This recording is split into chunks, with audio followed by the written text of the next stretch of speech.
They've always given us estimates. 1 out of 20 has HIV, 1 out of 50 has AIDS. But they've never been able to really give us. I mean, they're so far behind in the counting. I mean, that's why numbers are important, right? That's just numbers. They're about, the numbers are people.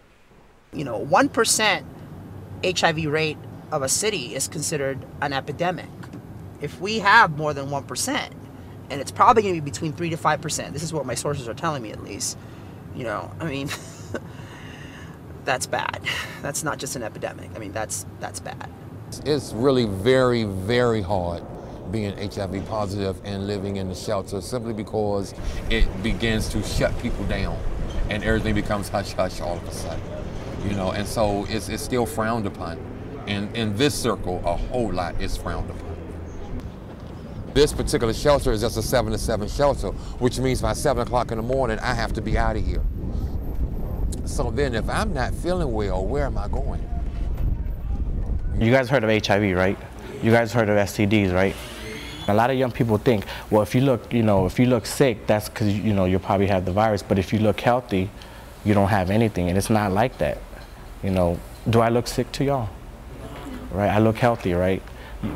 Would you think that I had HIV? Exactly. Every day I wake up, I know I have this virus, and I know I have to take care of myself. But now also that is like every time I meet somebody, I have to let them know. And sometimes people are just like, that's too much, It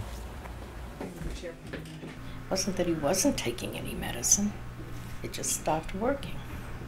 When he was 18, he came out and to all of us, and we all, yeah, well, we know. Unfortunately, by then, he had already been infected with AIDS. And it didn't matter how many times I said, if you're going to do something, wear a condom,